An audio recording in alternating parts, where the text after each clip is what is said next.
Bismillahirrahmanirrahim. Assalamualaikum warahmatullahi wabarakatuh. Semoga video kali ini menambah wawasan kita dalam beragama dan bermanfaat buat dunia maupun akhirat. Amin. Oke, selamat menyaksikan kajiannya. Assalamualaikum warahmatullahi wabarakatuh. Kaki kufar, utawa kaki wong sing ra bener wilayah alamuna ora ngerti sapa ngake al-haqqa ing barang hak. Mun kula terangno ayat ini wa ma khalaqnas sama awal ardo wa ma bainahuma napa laibin. Law aradna an nattakhidha lahwal lattakhadna min ladunna in kunna fa'ilin. Ini ayat ini termasuk ayat-ayat populer sing dene masalah penguatan tauhid. Umpama langit bumi ku tak gawe tanpa karep, tanpa fungsi. Niku mesti keputusan itu pun dari saya, kata Allah, itu pun keputusan dari saya. Berhubung faktanya ndak begitu, berarti ya ndak saya kehendaki. Ngeten nggih kula terangno kula sukani mukadimah masalah ilmu kalam. Wa kullu maujudin anit bisam iki sifat Allah taala kados sama dasar ilmu kalam niku tata Allah bi jami'il maujudat wal mustakhilat wal jaizat. Terus sifat Allah sama dasar kalam ilmu itu sifatnya Allah taala yang bisa mendeteksi, bisa berkait dengan sesuatu yang mustakhilat wajibat napa jaizat. Tapi kalau sifat kudroh, sifat apa? Kudroh. Nah, ini rumusnya. Sifat kudroh Allah Ta'ala niku hanya terkait kalian barang-barang yang mungkin, ya? Barang-barang yang apa?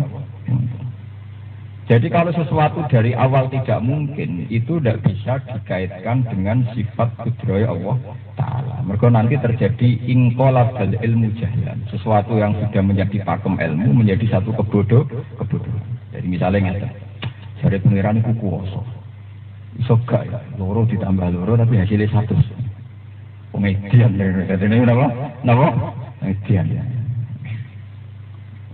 Nah, pengiran kan kuwasa, iso wae gawe anak. Wong kuwasa, wong ngeloni sapa terus gawe napa? Anak. Wong jenenge napa? Kuwasa iku wong edan. Mergo mohal jasate Allah sempal atau organ dari Allah sempal. Iku padha karo darani Allah berorgan, Allah berjus, Allah berelemen. Kemudian sebagian elemennya ambil jadi sperma, apa jadi anak. Sebab itu, andaikan Allah kuasa itu inqalabal ilmu jahlan. Karena zat yang harusnya berstatus raiso sempal, ora iso terbagi-bagi, menjadi divonis berbagi-bagi. Di sini ini kelihatan sekali betapa muhalnya Allah duwe anak. Karena untuk punya anak harus ada jasad sing sempal, sing terputus.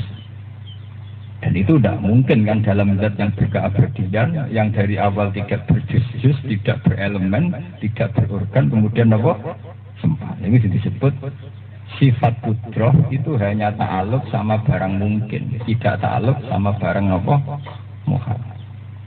Ini rumah tenang. Karena ini nanti menjadi pakem tauhid. Sebab itu kemudian menjadi polemik firqah seluruh dunia masalah tawassul.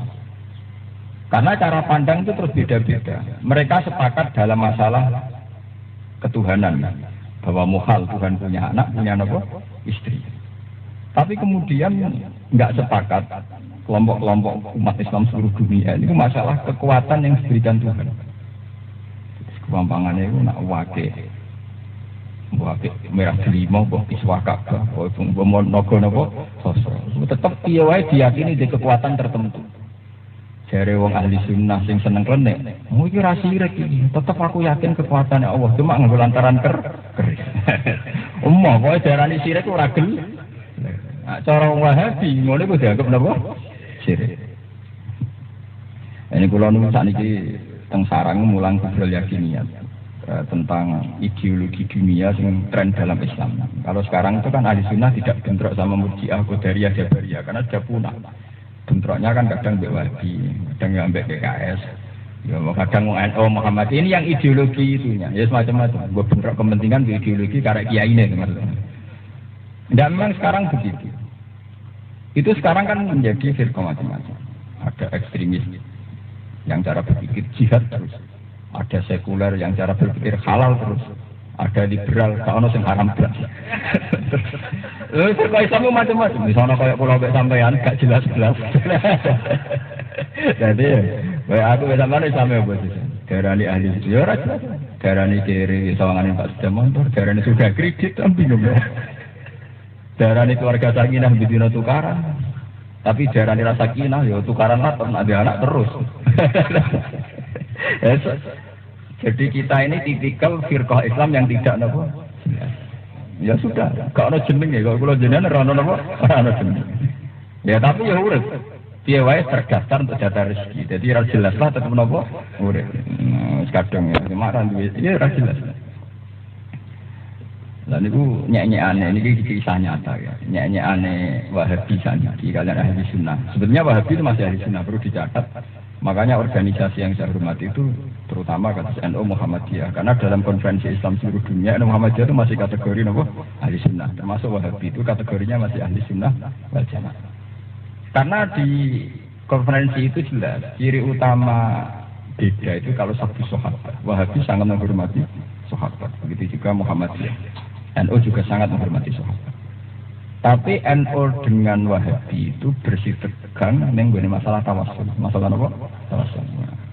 Kalau nate teng raudhah, semuanya nak wong golongane wong kita ning gone raudhah mesti tukaran mbek askar. Gitu. Kudu ngono nak kesuwen iku sih. Akhirnya malah ana wong sing akali pangeran. Mergo nak maca Quran kan oleh, tapi nak ndonga iku ora oleh. Kok kuwatir nganggo primbon, nganggo napa?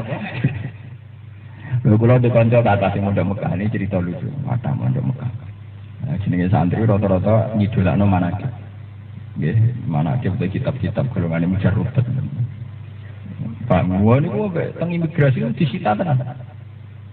Nak disitane bisa ora tersinggung. Barang imigrasi disyahadat non. Oh, saya macam UN iso gara-gara difonisi rek teng imigrasi napa? Disyahadat non. Karena untuk masuk Mekah harus orang yang tidak musyrik. Nah, wong sing nyekel ngono tau dianggap napa? Musyrik. Meruntus kok tersinggung ngempet mangkal disyahadat non. Islam mulai bayi napa? Disyahadat.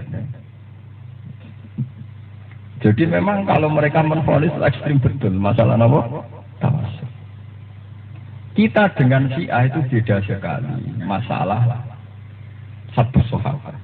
Syiah darani Abu Bakar mal'un, Abu Bakar dianggap gasap khilafahnya Ali, gasap kepemimpinannya Abu Ali. Sehingga antipati Syiah jenenge Abu Bakar Umar. Sehingga hadis-hadis tentang Aisyah, tentang Abu Bakar itu hadis bener kabeh cara napa? Lalu sejarah itu mesti berulang. Memang kalau menurut sejarah Islam masuk Indonesia itu lewat Syiah Zaidiyah, Syiah yang tidak sabtu sahabat tapi percaya tawasul. Dan delalah kersane Allah niku lewat Gujarat, India. Terus tok laut Pasai, tok samudra napa? Pasai tok Aceh. Orang India itu akidahnya fanatik ahli sunnah wal jamaah, tapi gak fanatik aurat. Nah, India itu jilbaban, tapi wetenge blos.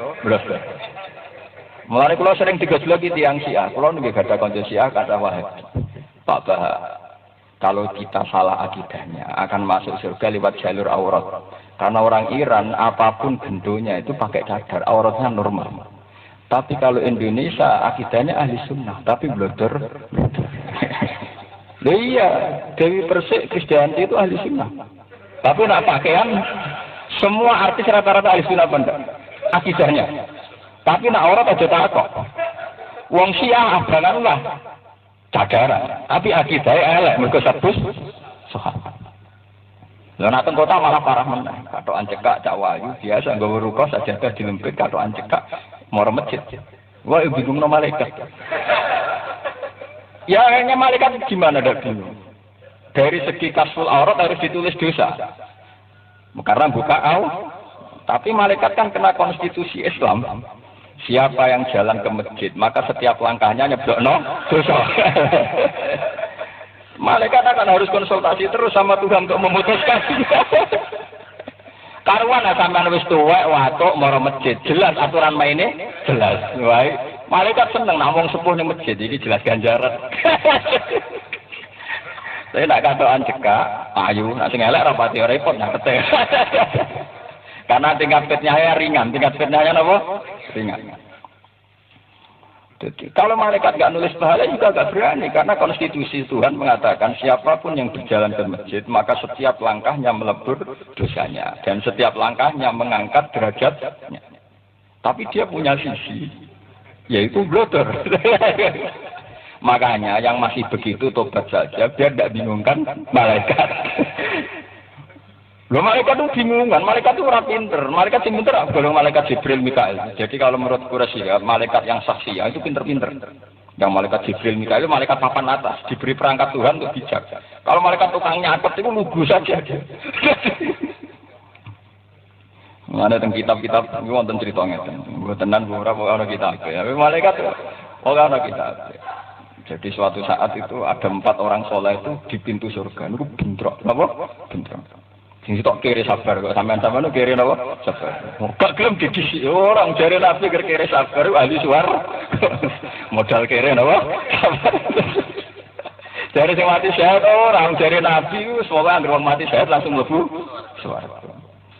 Jare sing sugih bergedu tekan sedekah tukang amal. Yo ora jare Nabi sing tukang sedekah sing mlebu swarga dhisik. Terakhir kiai ini. Ora jare Nabi ulama sing mlebu swarga kok dhisik. Itu karena para malaikat tidak punya putusan itu Allah ngutus Jibril. Jibril, itu putus nawang wafat. Takoi. Jadi Jibril teko. Kira melarat sabar. Kira melarat apa? Sabar. Kowe kok roh nak wong kira mlebu swarga dhisik jare sapa? Jare Pak Kiai. Aja dhisik guru.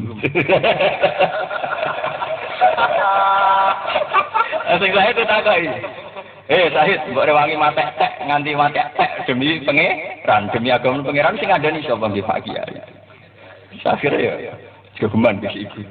Dadi wis wong loro sepakat monggo Pak Yai itu. Terus sing sugih. Lho kowe nganti seneng sedekah sing marai sapa? Nggih Pak.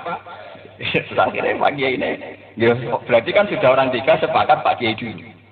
Lah ketika Pak Kiai kon mlebu swarga kene masalah ngeten lho Jibril. Sing mondhono kula tiyang sugih niku.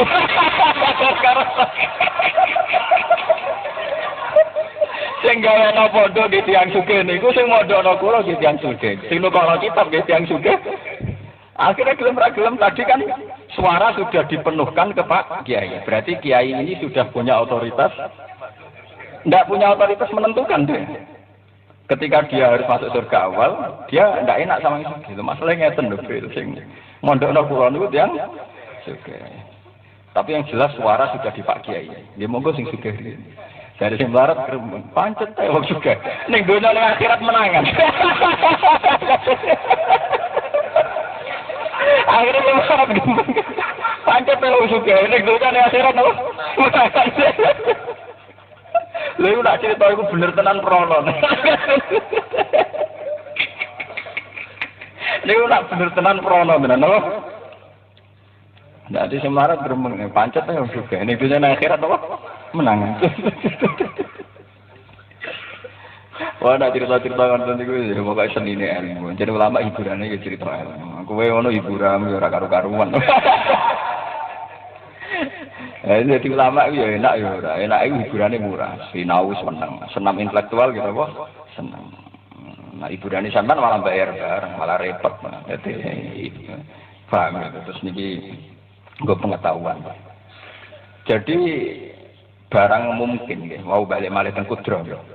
Kudroh itu hanya berta'alluq bersentuhan dengan barang mungkin. Karena nanti kalau tidak demikian ingkolabal ilmu jahlan, sesuatu yang menjadi maklumat ilmiah, jadi keputusan ilmiah, jadi jahlan. Jadi apa? Jahlan.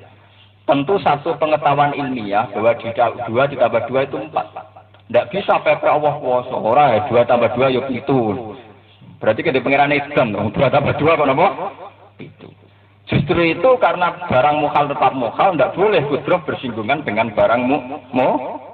Paham ini? Begitu juga tidak bersinggungan dengan barang wajib. Barang wajib itu maksudnya gini. Allah Ta'ala itu kan wajib wujudnya. Lah wajib wujudnya Allah itu karena reaksi sifat kudroh atau efek sifat kudroh apa dari Allah dari dulunya sudah wajibil wujud. Tentu Allah itu sudah wajibil wujud tanpa persinggungan dengan sifat napa kudroh. Niki cekeli tenan. Karena ini penting sekali nanti di bab-bab berikutnya. Ini ku otoritas syafaat. Ini otoritas nopo syafaat. Saya sering berdebat sama orang-orang yang meyakini tidak ada syafaat. Jadi di kota itu ya banyak kelompok macam-macam. Kata saya enak ngaji teng Bojonegoro kelompoknya tertentu. Kulo nu kan Kiai Yogyo, jadi wong macam-macam. Saya itu pernah ditanya di Quran itu secara lahir itu memang kan orang itu mate, itu mau sanggung ngamalnya saja. Wa alaisa lil insani illa masya. Bahwa manusia itu hanya berbekal ngamalnya saja. Dan ini punya efek bahwa banyak firqah Islam meyakini ora ana kirim donga. Ora ana kirim napa? Donga. Ora iso donga ditransfer. Sehingga banyak yang anti tahlilan, anti kirim donga ning mayit karena yaitu tadi berdasar wa alaisa lil insani illa masya. Tapi dengan kita yakin kudrohnya Allah Ta'ala itu hanya mukhal kalau terkait barang mukhal, tentu menyuplai amal di akhirat itu masih mungkin dalam kudroh itu.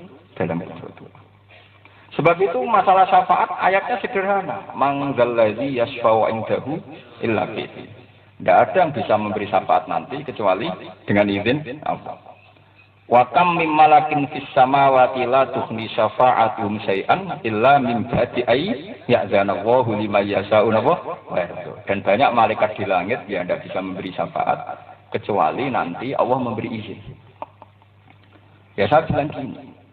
Ya Anda ya pakai dalil Quran, tapi hafal Anda kan hanya satu ayat, saya kan lebih banyak. Ya tapi tak dalil itu. Dia masih bantah, lalu urgensinya apa Pak? Kalau di akhirat Allah masih punya otoritas memberi syafaat. Katanya orang hanya sanggup ngamalnya. Kok di sisi yang lain katanya Allah masih bisa memberi syafaat di akhirat. Jawaban kula ya karena Allah di akhirat kan tetap Tuhan. Jawaban saya sederhana, karena Allah di akhirat tetap nopo Tuhan. Kalau Allah nanti di akhirat lemah, mbok atur nganggo karep, berarti ra sudah dadi pangeran. Kan Allah di akhirat tetap nopo Tuhan. Artinya nak tetap pangeran, ya saya falu mayasa kan tetap bisa melakukan apa saja yang dikehendaki. Dia akhirnya tuh, iya ya, itu kan yang bisa Allah tok. Lah ya kan yang bisa Allah kan enggak apa-apa, kan memang Tuhannya tetap Allah. Menang. Mergo kula niku ya rada dendam, kula nate kalah becah niku gara-gara kurang ajar tenan. Dia itu memang orang kaya sekali. Tapi mergo ini ngawur sekali.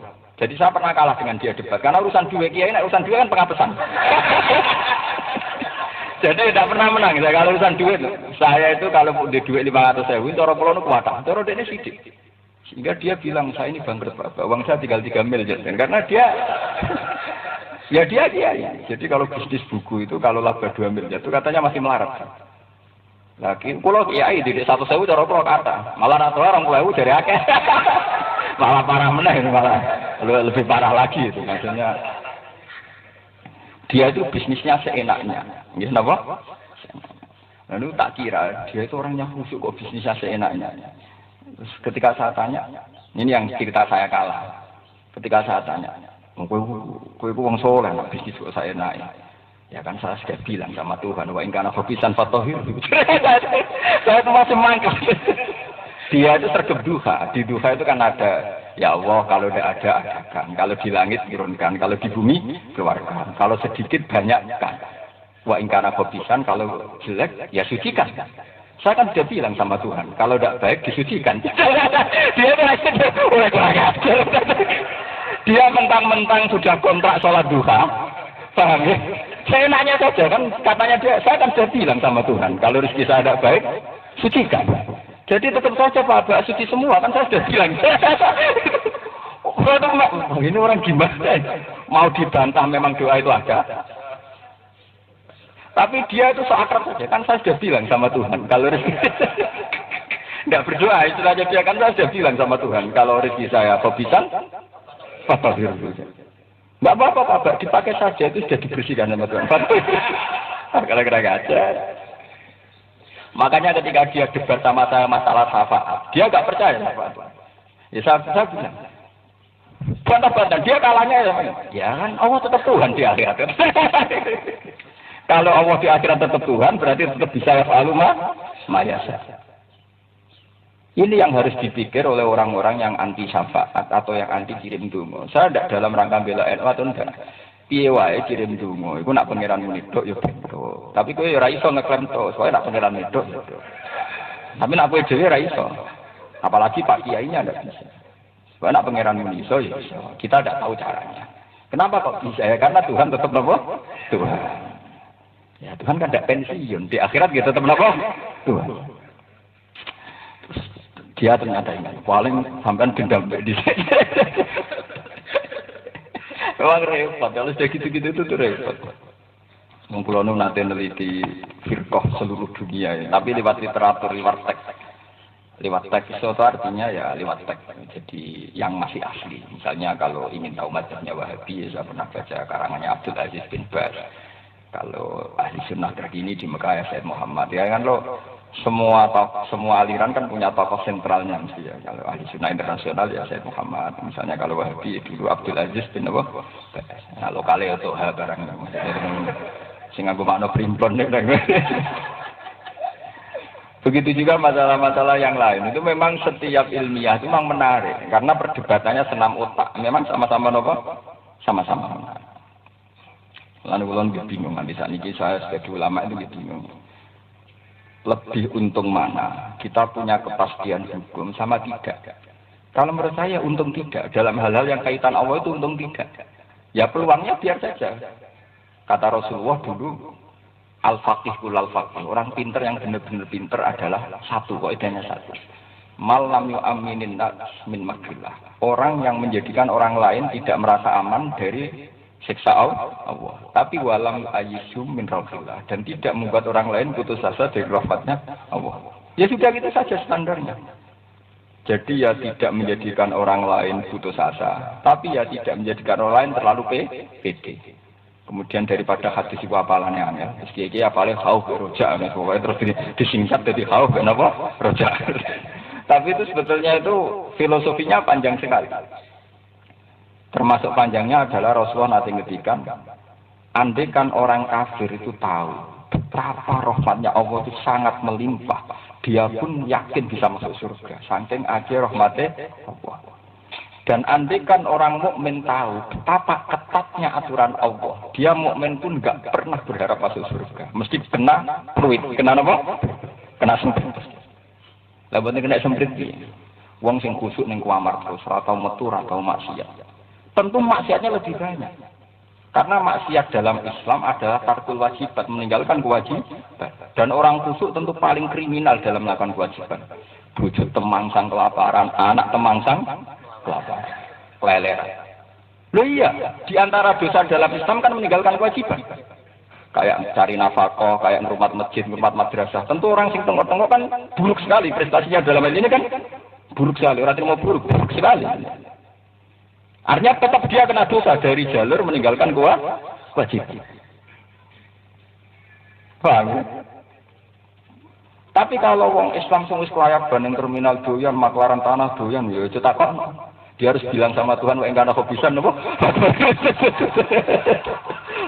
Iya, itu satu-satunya solusi mah harus bilang. Ya kalau bahasa kita kan harus berdoa, tapi dia tenang saja. Kan saya sudah bilang sama Tuhan, "Wa engkana khobisan napa?" Betul. Nah ini cerita-cerita ilmiah.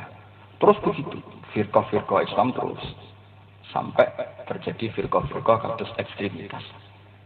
Ekstremitas ini macam-macam. Mungkin ini buku panduan NII ini Al-Haq Al-Quran, Batil Pancasila. Ya repot, orang negara pusing. Negara jadi pusing. Jadi yang disita itu contohnya begitu. Contohnya apa? Begitu. Bon, ini setelah saya ini dengan kapasitas saya sebagai ulama tauhid, saya akan cerita yang sekarang baru saya mulai. Tadi kan cerita sosiologi, firqah-firqah yang dalam Islam, kelompok dalam Islam. Ya sudah begitu faktanya begitu. Sekarang saya mau ngomong dengan kapasitas saya sebagai ulama tauhid. Itu begini maksudnya. Dan ini saya meniru hikam, meniru beberapa ulama ilmu kalam kata Imam Sanusi. Karena yang terbaik dalam ilmu kalam itu yang Asy'ariyin itu Imam Sanusi. Jadi biasanya kalau dalam semua disiplin ilmu itu ada pemeran utamanya. Kalau Syafi'iyah itu Imam Nawawi, kalau Hanafiyah itu Imam Yusuf. Tapi kalau ilmu kalam yang dulu presidennya Imam Asy'ari itu Imam Sanusi. Pasti ada penerus-penerus yang handal. Ya mungkin kalau sekarang tidak sampean ya. Iku mesti. Nak kula cek berpeluang, nek sampean. Nah, sampean jelas tidak itu mesti itu. Jadi begini ya, ilmu kalam. Bal naqdhifu bil haqqi 'alal batil. Ada dua ulama yang meyakini satu kebenaran dengan cara tauhid. Misalnya begini ini rumah tenan, terutama sing hafal Quran itu gampil sekali memahami ini. Afaman huwa qaimun 'ala kulli nafsin bima kasabat wa ja'alu lillahi syuraka kul sammu am tunabbi'unahu bima la ya'lamu fil ardi. Itu di surat Ra'd yang aneh sekali ada ayat am tunabbi'unahu bima la ya'lamu fil ardi. Am tunabbi'una ana to nyritani sira kabeh ing Allah. Apa Allah itu kamu kasih informasi bima kelawan kejadian sing la ya'lamu kang ora pirsa sapa Allah fil ardi ing dalam bumi. Masa Allah itu kamu cari, kamu kasih informasi sesuatu yang Allah itu tidak tahu. Wong Allah kok gak roh kan aneh. Allah dikasih informasi sesuatu yang Allah tidak tahu. Dimana ya arti. Itu semua ahli kalam yang dalam konteks ini bisa disebut ahli tauhid juga dalam konteks ini. Ini saya hati-hati sekali karena ini ngomong akademik. Kalau di jalumun, kalau berkali-kali saya itu tidak pernah sholat hajat ingin punya uang banyak. Tapi kalau saya sholat hajat ingin menjadi penjelas tauhid itu berkali-kali. Mungkin saya dalam hal akhwal itu soleh sampean, karena sampean lebih pantas cara soleh tengok-tengok. Karena orang tidak punya potensi kan milih tengok-tengok. Karena untuk laris pengajian ya butuh diundang. Untuk ngaji ada yang mendengarkan ya butuh alim. Soleh nggak modal kan mojok. Jadi ya sampean ibadahnya harus begitu, tidak punya pilihan kan. Ojo kok serang alim malah keluyuran, malah habis malah hisab kok. Fa'aftau fadallu napa? Fasu'ilu fa'afta bighairi ilmin fadallu. Jadi nak yang merasa bodoh ibadahnya tertutup saja. Karena kalau fatwa malah menyesatkan. Am tunabbi'unahu bima la ya'lamu fil ardi. Apakah Allah kamu kasih tahu, kasih informasi sesuatu yang Allah itu tidak tahu. Bima la ya'lamu. Lah itu contoh barakat dengan badan. Ini misalnya rungokno. Pulpen ini satu. Nggih, pulpen ini satu. Dalam kenyataannya pulpen yang saya pegang itu satu. Terus saya cerita kepada Allah, ya Allah, saya ini punya pulpen dua. Terus dari Allah, mundil, aku raro, hak loro, raro. Maksudnya karena tidak wujud, faktanya satu. Bagaimana mungkin Allah mengatakan itu dua, dan Allah tahu itu dua, kalau faktanya hanya satu. Itu disebut amtunabbi'unahu bima la ya'lamu fil ardi. Mulane dari pangeran, kul sammuhum loh. Kowe kok nganggep liyane aku pangeran sapa wae? Satu Laka, dua Uzza, tiga Hubal. Endi lah pangeran iku aku ora roh. Mergo roe pangeran iku watu. Paham nggih? Roe pangeran iku watu. Sebab itu tenggene surat Ankabut di akhir juz 20. Allah punya istilah yang sama dalam konteks ini. Niki biar sampean bangga lagi terhadap Al-Qur'an secara fasahah, secara apa? Fasahah. Inna Allaha ya'lamu ma yad'una min dunihi min syai'in. Inna Allaha satana wa ta'ala ku ya'lamu iku pirsa sapa Allah, ma ing apa wae. Yad'una kang padha nyembah sapa wong kafir, tapi min syai'in sing diroi Allah ku syai'. Jadi ketika Lata, Uzza, Manat itu kan dari batu yang dipahat dan dianggap pengeran. Tentu pengiran roh itu jenenge watu. Jadi gamane kita yang waras saja kalau ditanya itu apa? Batu yang diukir. Yang hakikat wujud itu kan batu yang diukir kan, bukan status ketuhanan kan.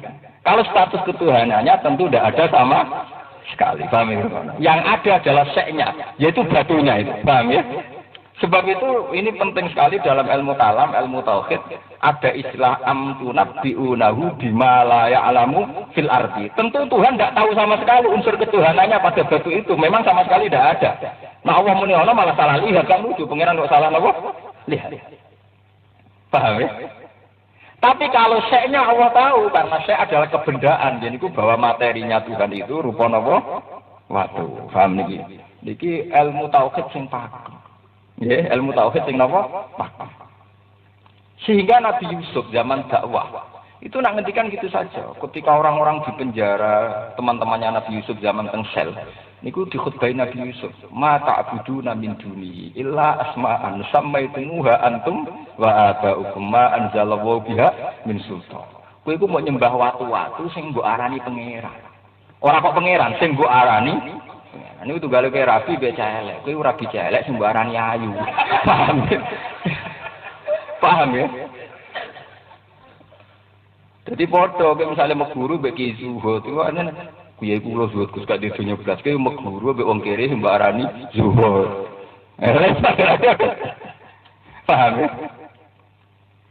Kan repot namun. Mulai Nabi Yusuf nangenya orang kanca-kancane mata abudu namin dunihi illa asma sing mbok sembah ku nama-nama sing sampai itu muha antum wa hukum nama-nama pangeran yang kamu ciptakan kamu dan bapak-bapak kamu. Tapi unsur ketuhanannya tentu tidak ada sama. Karena untuk menjadi Tuhan itu tidak mungkin, karena yang Tuhan hanya Allah Subhanahu wa Ta'ala. Ini pentingnya ngaji. Makanya dalam ilmu fikih, andai kan Ka'bah itu tidak ada pun ya sholat tetap menuju ke Ka'bah. Jika zaman Ka'bah hilang, zaman tufan, zaman banjir itu ya tetap saja kita di situ. Karena hakikat kita sujud hanya kepada Allah Subhanahu wa Ta'ala. Dan menghadap ke Ka'bah itu bukan karena batunya Ka'bah, tapi karena titah itu perintah Allah Subhanahu wa Ta'ala. Mulane ketika ana wong sahabat bingung, salate madhep ngetan ngulur ngalor ngidul. Wong kafir ngenyek, jare wajib madhep Ka'bah, salate kok madhep ngalor ngidul. Terus jare Quran turun fa inna ma tuwallu fasamma wajhullah. Nah, cara orang Islam ya gampang saja. Dari awal madhep Ka'bah madhep Allah, saiki nek pas bingung wis anggap ae niati madhep Allah. Meskipun hakikatnya saya salah arah, hakikatnya sekarang salah arah. Ini penting kalau aturakan bahwa aturan-aturan ini harus ada, aturan ilmiah begini harus ada. Ini kira ono tenan gitu, sampean tahu kita mantap. Begitu juga masalah kematian. Sampean saya kita takoi, sing jenenge mati itu apa? Orang tentu akan berpikir, pokoknya mati ora urip. Jadi ulama mulai dhisik ya bingung. Mati ku apa? Ono ulama sing cangkem elek ya namanya mati ku didul hayat. Pokoke ora urip jenenge apa? Mati. Karena takrif kematian itu mulai zaman sebelum Masehi sampai sekarang itu tidak ada yang bisa. Karena nanti repot. Saya sampean nak darani mati ku piye?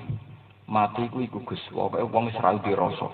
Lah wong disuntik gak sadar nek badhe dioperasi dibius itu ya ora dirasa, tapi jenenge jek urip. Nah, ketika kita meyakini sing wis ra diambekan, tapi kita akan bertentangan dengan ngendikannya Allah Ta'ala bahwa orang-orang yang mati syahid sudah gak ambekan, kata Allah itu masih hidup. Makanya ada ulama yang lebih teliti, sing darani mati mati itu sifatnya jasad. Jadi jenis mati ya, jasadnya mati. Nak roh ora tau mati. Sebab itu ulama nak darani jasadnya mati, ruhe pindah. Muga ruhe mati bisa, yo ora situ sowan pangeran dong mati bisa. Gak iso terbang nih wae. Nah, kowe ora tau bingung, ora tau paham. Enak sampean kan ya ora tau bingung, mengko ora tau napa paham. Lho boten iki penting kula aturaken. Nanti kelihatan sekali alam akhirat. Makanya zaman kafir Quraisy sekalipun, orang-orang Yahudi sekalipun sing pinter-pinter, itu tetap waes alunaka anir ruh. Itu kabeh ulama sepakat yang asailun, yang tanya itu orang Yahudi. Wong Yahudi sing terkenal cerdas iki. Roh iku apa? Darani mati, darani urip pase piye? Daripada dumes tak ana Muhammad ini kan nabi. Senu Yahudi ngakoni nak nabi. Lah misalnya pun Yahudi yakin Muhammad gembel, lah apa tak angel mbek wong gembel. Lane hakikat wong Yahudi ya iman Nabi Muhammad iku nabi. Buktine anggere angel takoke mbek Kanjeng Nabi. Lah nek umpama dene nganggep nabi goblok, lah apa takok sinten wong goblok. Wes alunaka anir. Mat roh iku piye? Lah Kanjeng Nabi jawab nggih nyakang. Artinya nyakang itu satu diskusi yang panjang. Ini jawab qulir ruhu min amri rabbi. Roh itu min amri rabbi, urusane pangeran itu. Dan itu menjadikan khilafnya ulama seluruh dunia sampai sekarang. Allah itu gadah tradisi. Kalau khalqu itu bertahap, ya. Kalau khalqu napa? Bertahap. Kalau amru itu instan, napa? Instan. Padahal untuk amru, makanya di juz 8 itu ada istilah ala lahul khalqu wal amru. Jadi kalau kue digawe mulai kok sperma, terus bayi, orok, janin, cilik, gede, digasan itu jenis khalqu. Tapi nak ati molak-malik itu jenenge Kowe bar seneng cawe wedok mati-matian. Wes pokoke wani mati demi cawe wedok iku. Bareng lirik guyu manis wong lanang liya, kuwedenge mesti sundul langit. Iku amru ya. Iso rubah spontan dan 180 derajat. Paham ya? Kowe nak suwon nang wong, kowe suwon nang kangen tenan. Guweting muta-muta tenan. Niku jenenge napa? Amru. Kadang itu 1 detik, napa? 1 detik. Iku jenenge amru. Makanya innama amru idza arada syai'an itu tidak innama khalquhu karena khalqu itu rata-rata langit dan bumi digawe apa? Khalaqas samawati wal arda fi sittati ayyam. Tapi kalau amruhu innama amruhu idza arada syai'an ayyaqula lahu kun fayakun.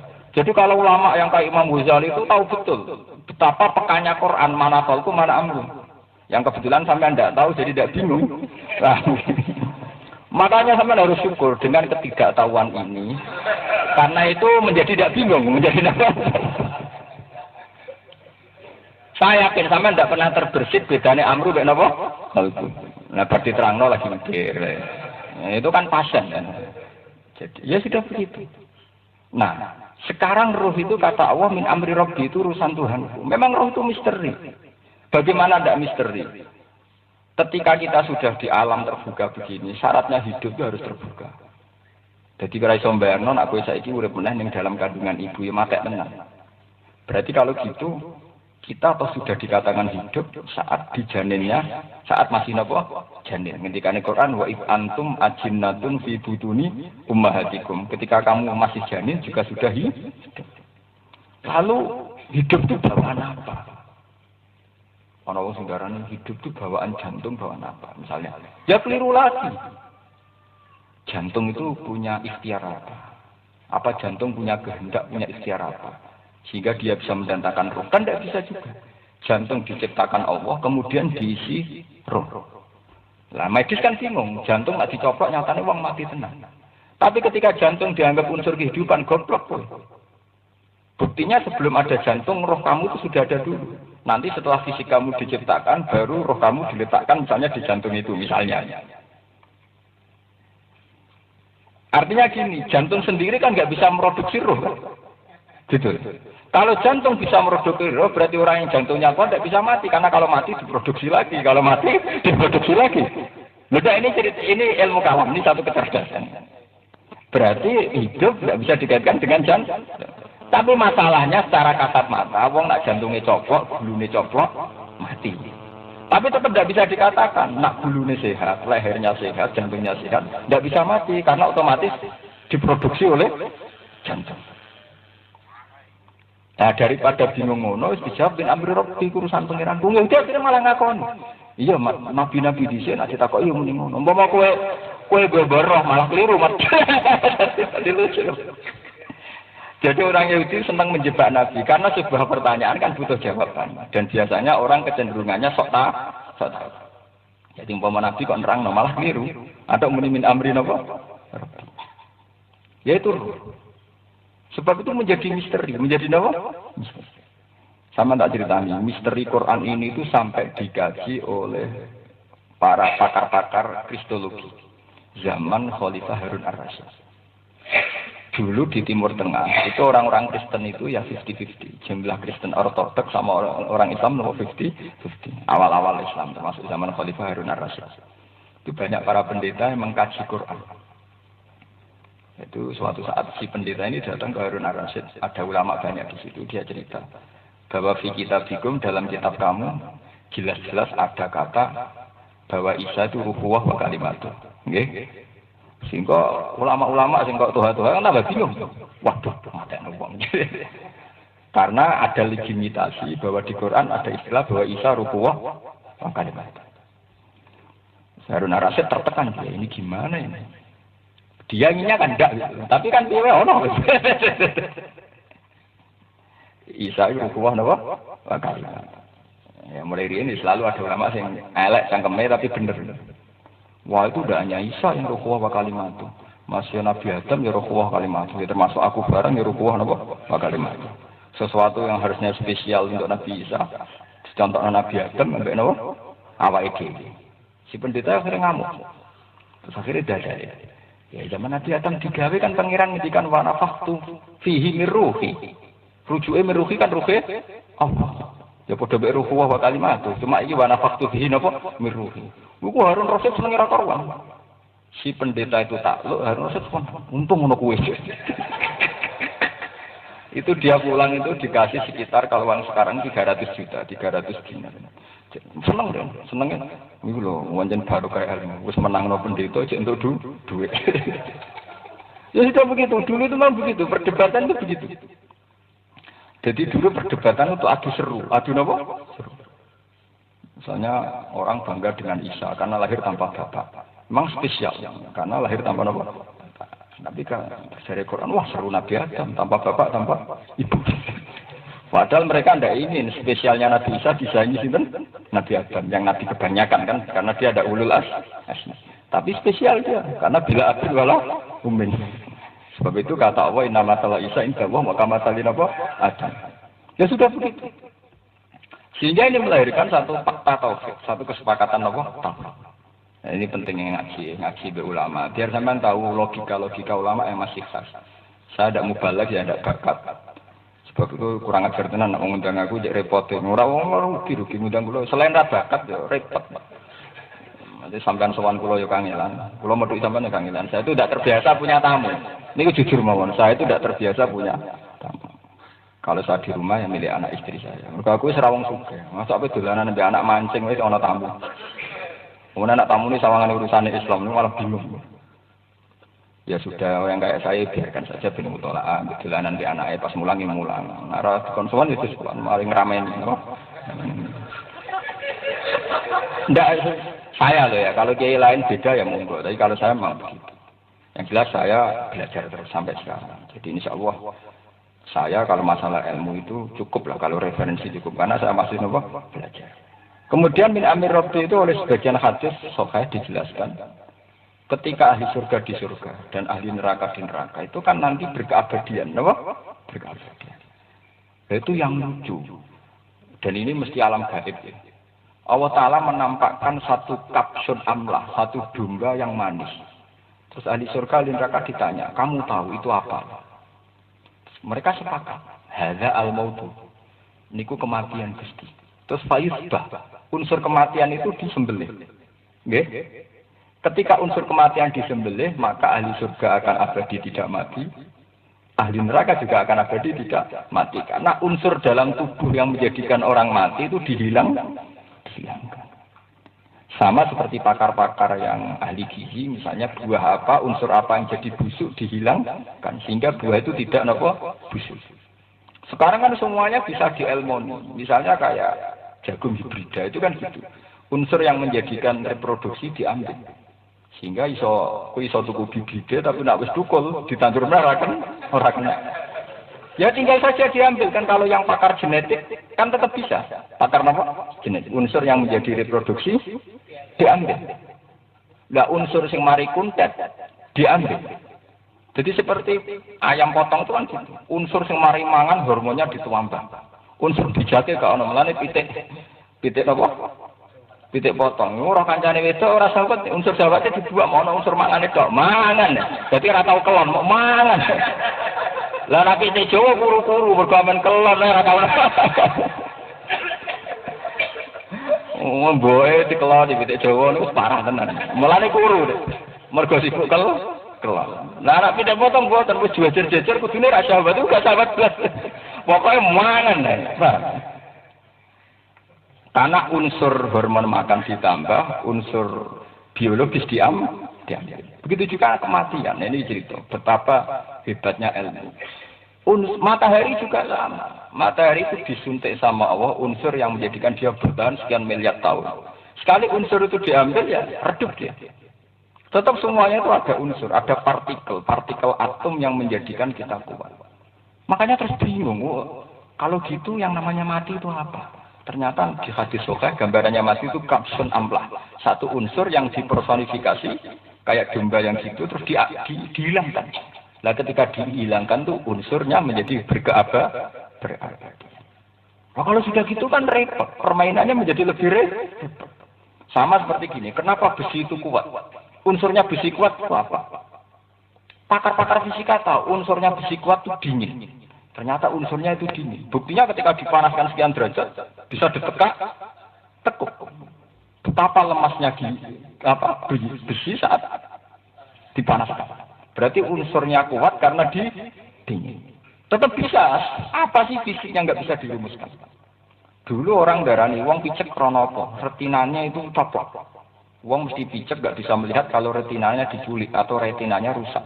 Sekarang tahu, lebih kompleks ketimbang itu. Kowe nak darah rendah. Ora roh tenan, napa?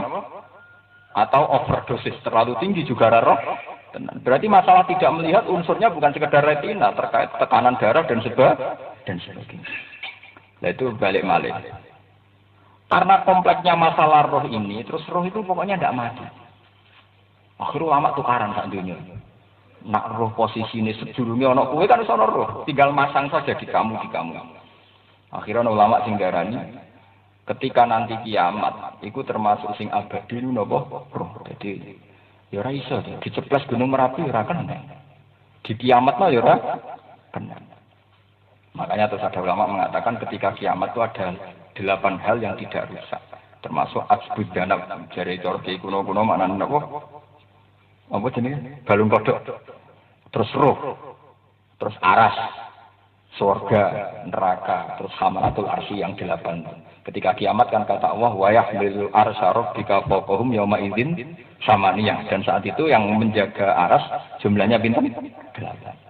Bareng muni 8 terus ulama yang nakalan. Imam Suyuti lah sebagai idola kula yang nakalan. Mergo 8 kena dibantah, iku 8 personil apa 8 kelompok. Macam apa? Wah, itu orang terus apa tuh? Sama seperti malaikat Israel juga gitu. Israel itu malaikat tunggal apa nama jenis pencabut nyawa. Kalau nama personal tunggal tentu janggal. Kadang 1 juta orang mati dalam detik yang sama di tempat yang berbeda-beda. Tentu mukhal satu gerakan menyeluruh di tempat yang berbeda-beda. Padahal sering mati pada detik yang sama. Misalnya sangi cepet ya tetap detiknya beda kan. Akhirnya dari lama Israel itu isim jenis. Jadi maknanya kelompok. Nah daripada iso jawab, soalnya menisim. Lho umpama wong Karnakir itu nama personal, mungkin antrian tanya orang ngenteni 7 langkah wong sing takziah. Tapi antri. Ya, misalnya Aceh tsunami 100.000 wong. Berarti malaikat kan antri nyatet. Sik, takok amkok. Karena stok penanyanya kurang. Lho nggih. Lah iku misale 100.000 wong antrine wis berhari-hari. Wis ditakoni, urung iki ning kono malaikat. Akhirnya mungkar nakir itu apa? Ya ana ulama sing darani oh itu isim jenis. Pokoke malaikat, pokoke biasane ulama gak iso jawab isim jenis. Ya kan yen padha ora roe, ora padha ora roe. Mulane dari Imam Suyuti samaniyatu apa? Ashosin au samaniyatu sinfin. Ya. Nah sinfin ya ora sidawa kan. Lah anak sak batalion grup 1 juta 8 juta. Nah sak grup 1 miliar. Wong napa? Miliar. Itu sudah begitu.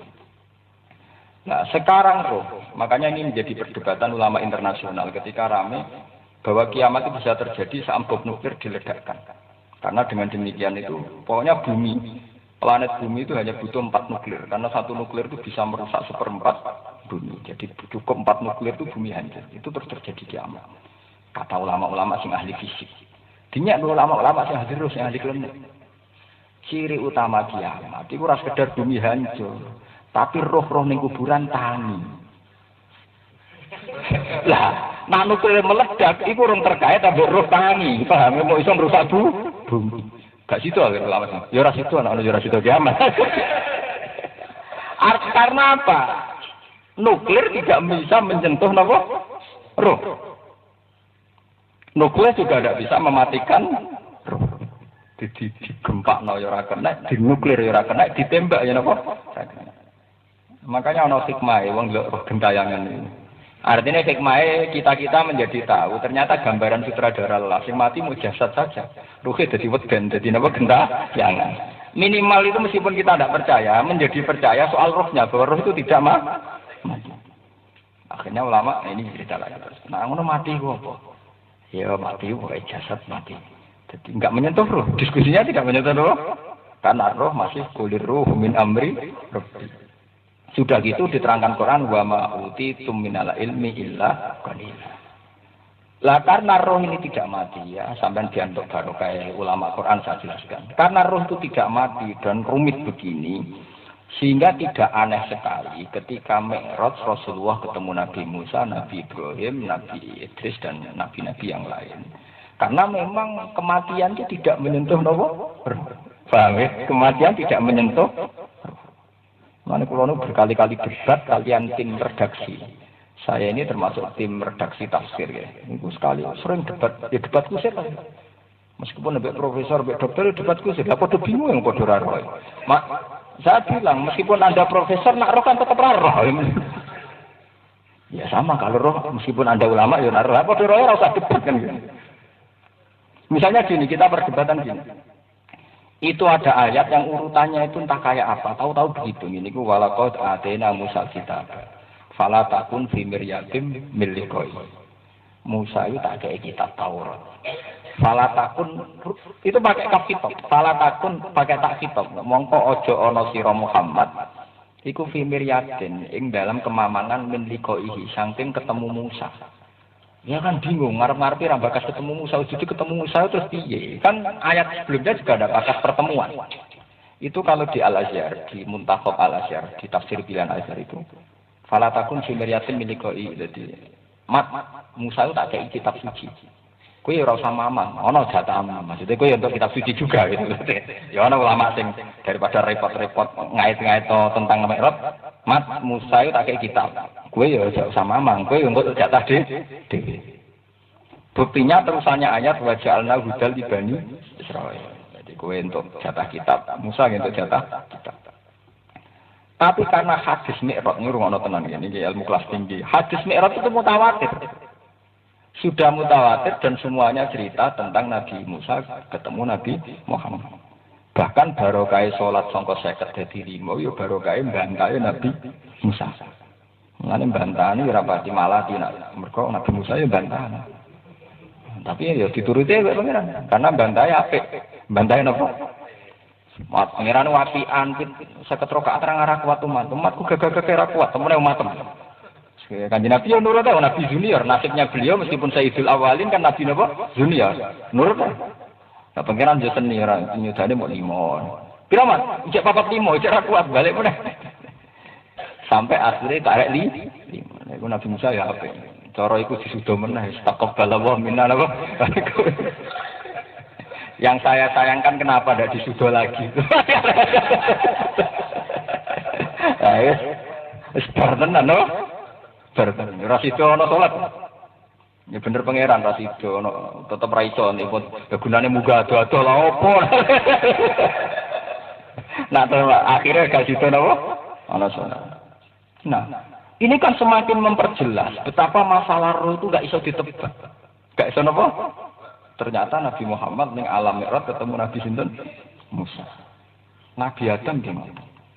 Makanya orang-orang yang terutama tiang-tiang yang menentang, mosok kanjeng Nabi diselawati terus balekno selawat. Itu banyak yang menentang, tapi itu keliru sekali. Itu mesti gak paham hadis roh, gak paham hadis napa? Kalau hadis itu sederhana tak cerita nih di beberapa hadis yang soleh. Biasanya kalau kelompok tertentu agak hadis juga percaya. Ini saya cerita, ini hadis sahih dan mutawatir. Sama harus dipercaya saya ketimbang mereka semua terjemah. Saya lebih tahu. Paham ya? Nabi Adam di beberapa hadis Mi'raj dan sahih dan mutawatir. Ini saya ulang-ulang karena sahih itu ada sahih ahadi, ada sahih mutawatir macam-macam. Jadi meskipun kowe ora paham, aku ya yakin tapi tetap tak terangno. Ini kan ilmiah, kenapa? Ilmiah. Kan nanti kualitasnya kan beda. Sahih ahadi itu tidak sekualitas sahih mutawatir. Begini, Nabi Muhammad itu ketemu sama seseorang. Tentu karena di langit ya nabi. Sok terima Tuhan kok langit. Paling kemangsang kok wit. Niki ketemunya di langit, mesti nah. Nah itu Nabi itu aneh sekali, perilakunya aneh sekali. Nak melengak nganan guyu senyum, kelihatan cerah sumringah. Nak ngiri nangis. Muhammad kan aneh, wong iki piye to? Melengak nganan guyu, melengak ngiri nangis. Maunya apa? Akhirnya takok malaikat Jibril. Ya Jibril itu siapa? Itu Nabi Adam, Abu Adam, Bapak Adam. Dia kalau melihat kanan, melihat umatnya yang prospek di masa depan. Mana orang ngaji ini seneng. Putuku sadar, seneng. Seneng. Suara melengak ngiwa, roh begundal ning dalan dah. Lha piye kan putune, pusing deh, nangis. Terus napa? Nangis.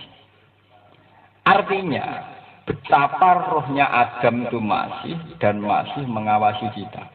Berarti roh tidak pernah mati. Saya itu bukan kultus berlebihan sama para wali. Jadi yang menentang teori bahwa wali sudah mati, kemudian rohnya masih, meskipun kalau berlebihan ya klinik juga ya, tapi ini fair saja. Sebetulnya tidak aneh sekali sebuah teori bahwa rohnya para wali itu misalnya masih mendoakan kita, misalnya minimalnya kan masih mendoakan kita. Karena roh ini nggak mungkin berstatus mati lah, karena roh ini tidak mungkin berstatus mati. Ya. Karena buktinya Nabi Adam masih bisa guyu so nangis. Mungkin dulu satu orang yang kadang guyu kadang nangis. Karena kumat-kumatan tadi. Kadang ning masjid, kadang ning iklan, kadang kumat, kadang baik. Mungkin Nabi Adam ya pusing juga dulu anak putune.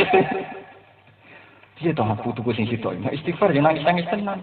Kok nak rino ya lali-lali. Apa ya sudah ya.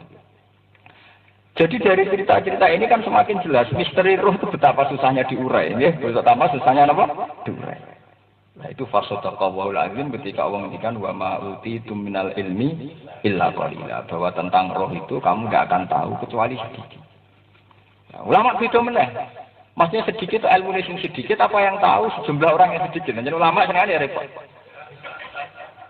Dari Ibnu Abbas kalau ditanya beliau tuh kalau ditanya roh beda saja kenapa jawab. Kalau ketika dibantah kata Allah kan yang tahu roh tinggal sedikit orang. Lah saya termasuk yang sedikit itu kata beliau. Tenang aja. Lalu tenang. Ibnu Abbas beda saja kalau nantang roh bisa dibantah. Tapi roh yang tahu kan hanya orang sedikit. Ya saya termasuk yang sedikit itu. Mulane dari ulama sing nakal, ya sedikit loro-loro. Yang tahu roh itu jumlahnya orang kan banyak. Yang tahu roh itu sedikit, termasuk Ibnu Abbas. Lah yang tahu pun tahunya sedikit. Repot. Jadi sedikit dua kali kan. Dari jumlah yang tahu ya sedikit, ketika tahu tentang roh juga sedikit. Jadi ya dua kali sedikit berarti. Jumlah yang tahu ya sedikit, jumlah yang diketahui tentang roh ya sedikit juga. Ya dua kali sedikit tadi itu. Niki kalau cerita ilmiah. Karena perbedaan firqah-firqah yang sekarang dalam Islam ternyata dipengaruhi cara pandang terhadap roh. Bagi mereka yang berlebihan memandang roh, tentu menganggap tawasul itu biasa. Karena rohnya sama. Bagi orang cara berpikir orang mati benar-benar mati, ya tentu janggal. Bagaimana mungkin sudah mati diajak berhubung? Ya timbang podo raro, apa ibadah sing aneh-aneh, ibadah sing standar, wae.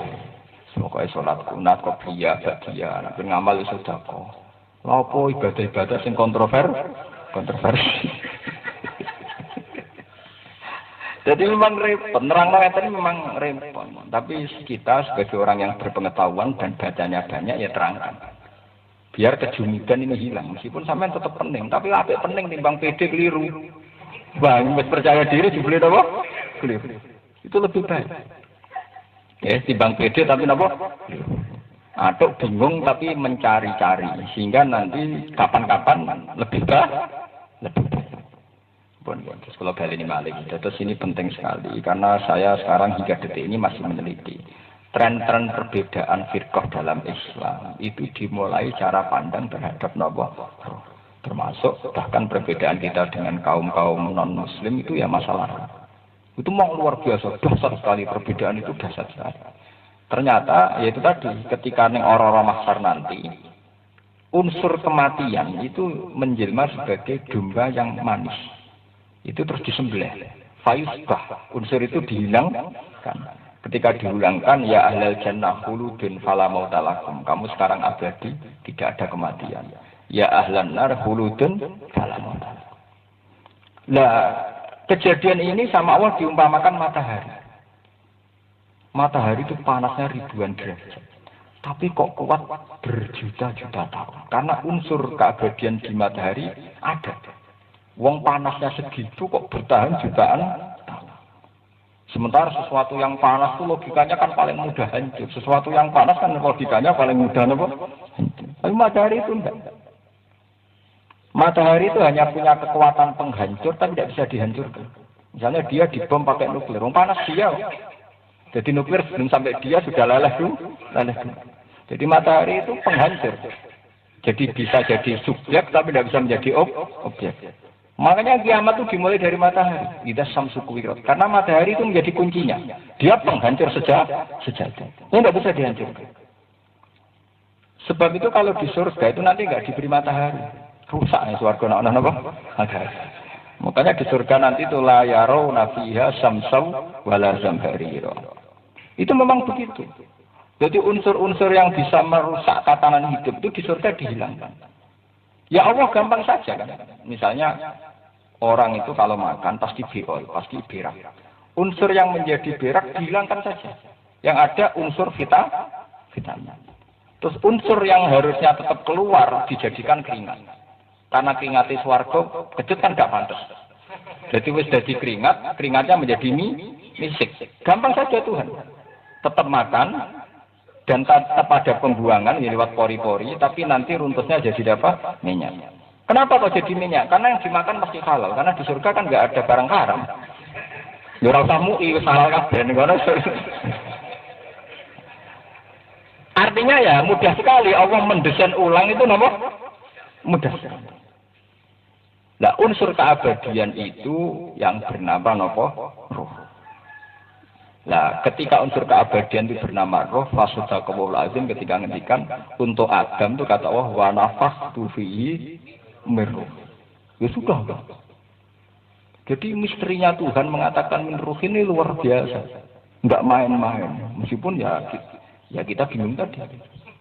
Saya pernah ketemu Profesor Sufi, dia itu jadi profesor karena meneliti ilmu apa? Sufi. Pak Bahak, saya ini jadi profesor sudah lama sekali. Saya ini tidak profesor madya, tapi profesor sudah double-double. Tapi tidak pernah selesai. Saya mikir apa? Ya jawaban saya. Apalagi Bapak hanya profesor, Nabi saja tidak pernah selesai. Mikir apa? Memang itu misteri Tuhan.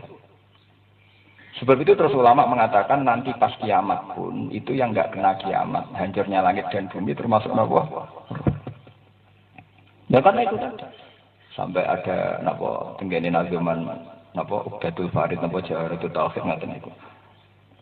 Apa itu ajbud danab karuhi lakin sohahu. Jadi nanti ya, tetap ada unsur-unsur yang nanti enggak kena kiamat, termasuk napa? Termasuk alam. Nah ini kenapa saya sampaikan karena sebagian barang hak yang dikatakan Tuhan tadi balnak bil haqqi alal batil itu tidak menyentuh alam. Batil itu alam jasad, disebut alam ragawi. Ini barang apa? Jadi misalnya begini ya. Kena orang wedok ayu bodine apik, itu jenenge nikmat, sesuatu yang indah. Itu hanya fisik saja yang bisa menangkap keindahan itu. Kalau roh tetap enggak bisa. Buktinya begini, orangnya tetap sama, cantiknya tetap sama, bodinya tetap sama. Ketika itu wong ngenyek sampean. Kere godho wong, kere elek pasek kriting godho wong. Itu mesti sampai lemes karena syahwat hanya bisa dibunuh karena dilecehkan. Berarti apa? Betapa reaksi jasad yang merespon perempuan cantik ingin syahwat kalah dengan alam roh yang tersinggung saat dilecehkan. Jadi yang bisa menghilangkan syahwat itu satu merasa terhina, nomor dua ketakutan. Itu yang ngilangin apa? Syahwat. Mbok wong ape kelon mbok bojone ayo kaya apa ora gempa temilih melayu. Tetep napa? Melayu. Wis ora sempat terus to, mesti tetep napa? Melayu. Lane Kanjeng Nabi ku lucu nak ngendikan, sampeyan kowe iku digiring ana ora masar uratan, gurlan. Kowe iku pornografi. Wah. Dadi kan wong soleh-soleh lah, kiai-kiai lah sampeyan napa porno? Sampai Aisyah ngendikan, ya Rasulullah betapa malunya ya. Karena bayangkan Aisyah masih saling beli. Terus dari Kanjeng Nabi, prahara kiamat itu tidak akan orang kepikiran Kira-kira tiang-tiang Bantul Yogyo. Wah, aku sejen tenan. Kena gempa aku serang arah. Yang pas 4.000 itu. Saya kehilangan rumah satu gitu. Wah, uang baru gempa kayak Jogja saja orang sudah tidak sempat apa? Pornografi. Ora sempat delok porno. Wah, itu banyak yang pas dijeding apa ya lari. Pas yang kamar mandi kenapa? Nguduk, ora sing delok, ya ora sahabat. Artinya kita menjadi tahu betapa alam rohani kayak ketakutan itu beda dengan alam jasmani. Alam jasmani roh wong ayu tertarik. Tapi alam rohani ketika ketakutan tidak tertarik. Jadi ini semakin membuktikan betapa susahnya nebak-nebak takrif jasad itu piye, takrif roh piye. Ya sing bojo sing ora tau mikir iki. Lan ulama kados kula digo kalah-kalah. Kon sinau, bareng sinau diobral murah. Tapi pancen sampean jatah mlebu swarga. Jatah mlebu apa? Makanya saya tidak mau pengajian umum, takut saya sing teko gerdu-gerdu gaji. Anak ngeten kan lumayan. Sing teko kepengin apa? Ngaji. Ya mbek bingung tapi ngaji. Ya begitu. Loh saya itu belum pernah loh, enggak sinau itu belum pernah. Sampai sekarang rencana saya itu, tadi kata Pak Tua kan kalau Rejab saya libur, mulai dulu Rejab saya libur, terus puasa juga libur. Jadi saya itu ingin sinau khatam, biasanya tiap 1 bulan liburan itu saya sinau khatam, entah itu tafsir apa khatam. Ya karena saya tidak punya problem makna sama ingatan, ya. Jadi ya kalau sampean untuk khatam kan susah. Lagi salam terus golek kamus. Ngerti kok ora iso maknane ya ora iso. Lah wong goblok wene kancane ya wong goblok, tak kok kancane ya ora iso bisa. Oh, dasar bakat goblok. Makna ora iso, ngerti ben apa? Sai. Bareng tak kok kancane siapa nih? Ya ora iso. Ya ampun. Ya sudah rampung. Ya ini enggak pernah iskal, enggak pernah jang. Kalau saya itu ya sering janggal, misalnya belajar Ibnu Katsir gini-gini. Ini riwayatnya pas tapi enggak masuk akal. Kalau jenis kitab Fakhrul Razi rasionalnya kuat tapi riwayatnya enggak jelas, enggak jelas. Akhirnya ya perbandingan. Ya saya kan memilih. Posisi bingungnya bingung memilih, enggak bingung enggak tahu itu enggak. Kalau bingung kayak sampean kan parah, napa? Pemaknane lho ora roh.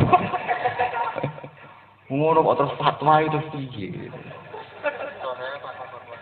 Paham ya, disebut balnak ibu bil haqqi alal batil. Fayat malhuhu faida huwa napa.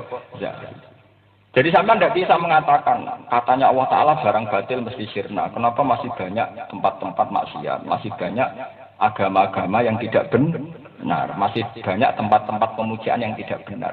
Barang batil itu tidak pernah ada. Jadi 2 ditambah 2 7 itu tidak pernah ada.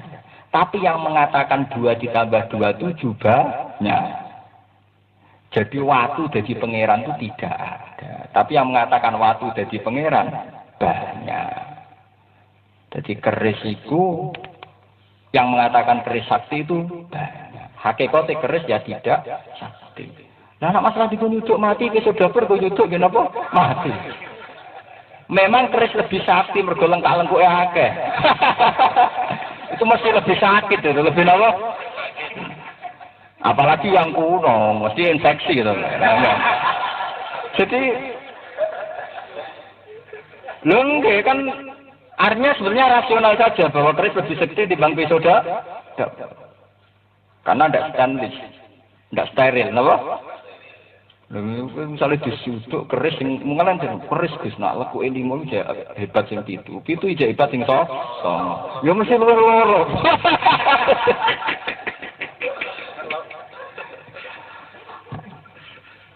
Jadi beda antara kenyataan yang diciptakan manusia dengan hakikat kenyataan. Yang mengatakan berhala ada itu banyak. Tapi hakikat ketuhanan tetap tidak ada sama sekali. Yang disebut in hiya illa asma'un samaitumuha antum wa abaukum ma anzalallahu biha min sultan. Paham ini penting kalau aturaken gitu. Terus jadi barang batil sudah tidak ada. Nggih, barang batil yang barang yang tidak benar itu pasti tidak ada. 2 ditambah 2 7 itu pasti tidak. Makanya disebutkan di Quran ngendikane Kanjeng Nabi, kalau saya benar fabima yuhi ilayya rabbi, itu karena wahyu Allah. Nggih. Kalau saya sesat fa inama anzilu ala nafsi. Kalau saya sesat, yang sesat itu cara pandang saya. Nggih, cara pandang saya. Karena kesesatan harusnya sesuatu yang enggak ada. Jadi kalau ada berarti karena salah lihat.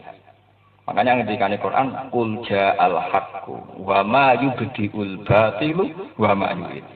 Itu hebat di Quran. Jadi Quran itu matematis sekali. Kul ngucap sira Muhammad ja'al haqu, barang hak itu pasti ada. Wa ma yubdi'u, dan enggak pernah memulai apa batil barang batil. Barang batil itu tanpa permulaan, memang hakikatnya enggak pernah ada. Jadi tidak pernah ada dalam kewarasan kita mengatakan 2 ditambah 2 itu 7, enggak pernah ada. Wa ma yubdi'ul batil, barang batil itu enggak pernah memulai, karena memang enggak pernah ada. Bahwa batu-batu sebagai Tuhan itu tidak pernah ada. Ya tidak pernah memulai, ada saja tidak pernah. Paham ya? Wa mayu'id. Dan tidak akan kembali. Ada ya tidak bisa, kembali ada juga tidak bisa. Tapi kalau yang mengatakan ada, banyak. Nah, jadi saya itu ayu blas, tapi sing darane ayu akeh. Bawang terakum, wong semper, macam-macam itu. Sing hakikate kowe iku goblok, tapi sing anggap kowe pinter ya akeh. Mergo salah li. Hakikat gobloknya ajane ya jalan terus. Tapi sing anggap pinter tetap jalan terus. Jadi beda sekali, makanya ini hebatnya Quran. Barang batil itu kata Allah, wa ma yubdi'ul batil. Barang batil itu tidak pernah ada setarnya, tidak pernah ada mulainya, karena memang tidak pernah ada. Jadi loro tambah loro itu tidak pernah ada. Ya tidak akan kembali. Itu hebatnya Quran. Qul ja'al haqqu wa ma yubdi'ul batil wa ma Qul indulal tu fa inna ma adilu nafsi. Kenapa barang batil itu tidak ada, kok ada orang sesat? Berarti karena salah li. Wong barangnya rono kok darani ono. Wah, ini hebatnya Quran. Sebab itu fa idza huwa zahid. Barang batil pasti tidak ada. Jadi yang ada sekarang itu barang yang dikatakan manusia. Hakikatnya nggak pernah menjadi itu Tuhan. Ini disebut ini ya illah asmaun samaitumuha antum wa abaukum ma anzalallahu biha min sultan. Paham ini baru kayak ngaji. Jadi kita terlatih dengan logika Quran. Saya tidak pernah ngaji di sini atau di Jogja itu berurusan dengan ngaji itu nuruti selera orang awam. Saya tidak pernah tahu orang awam orang pinter. Pokoknya saya ini orang Quran menjelaskan sesuatu yang dijelaskan Quran. Dan saya sudah bersumpah sama Allah. Pokoknya sesuatu yang diangkat Quran menjadi tema, ya saya anggap itu tema. Saya tidak mau terjebak oleh orang banyak. Tuhan saya kan Allah, tidak mereka. Ngapain saya terdikte apa? Mereka. Saya ini andekan mau pidato laris, mulai terkenal ngalim. Saja ini Pak Yuwai cara gelem. Betul itu. Tapi kan ya bukan berarti sombong enggak. Saya kemarin itu ada madrasah prestis. Kalau di Rembang termasuk madrasah paling prestis. Itu memutuskan yang pidato akhir sana haflah itu saya. Karena dianggap alim, dianggap pinter. Ya kan ada banding gue jelas dia. Wong kalau di Rembang dianggap pinter, mau neneng kene. Maksudnya bandingannya sampean pinter. Sampean serana bandingannya itu. Ya, itu lucunya yang ngundang ini guyon saja. Yang lucunya yang ngundang Gus pokoknya jenengan itu. Kecuali kalau pernah guru, memang saya harus tunduk, saya loyal sama guru. Kecuali madrasah yang menjadi guru saya atau dulu saya belajar mungkin saya tunduk. Itu pun acaranya mesti tidak mau itu apa hasanah yang ngaji saja. Kalau itu tiap hari saya ngaji di sana. Nah, si panitia itu bilang, Gus ini madrasah besar tuh biasanya ngundang di besar sepuh. Kali ini memutuskan ngundang jenengan. Ya, tapi sudah ngerti aku atau tidak, pengen pun ngertas guys, tapi keputusan ini. Ini mau keputusan ini para kiai. Sangkem mungkin. Aku ya kiai, jadi gak duduk keputusan kiai.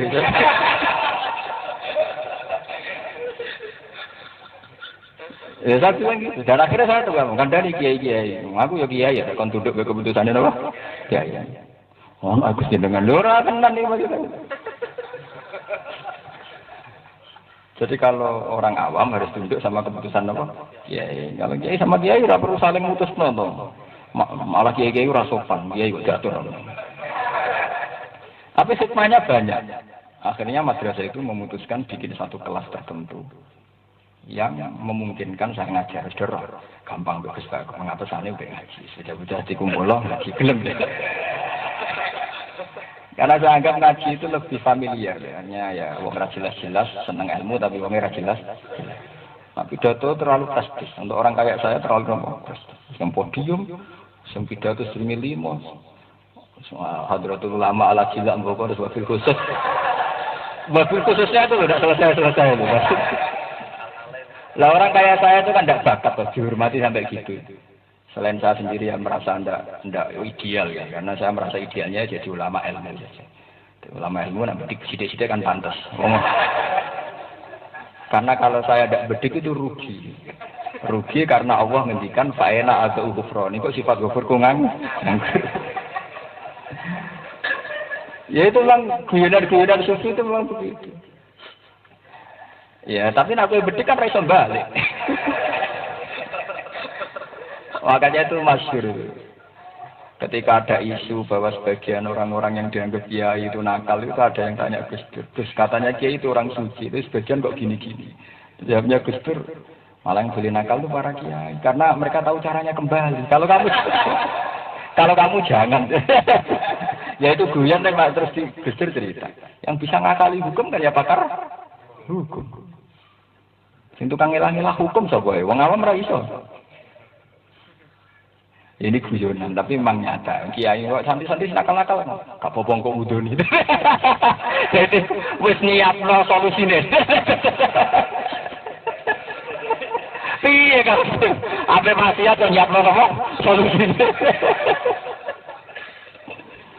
Loh iya. Santri itu biasa gasap apa milik kancane. Ya jan gasap pas waktu pakai satu jan apa? Gasap. Tapi dia punya solusinya. Gampang kok kondo. Jadi sebelum nakal itu nyiapkan apa? Solusi. Paham gitu, terus niki ngaji tauhid.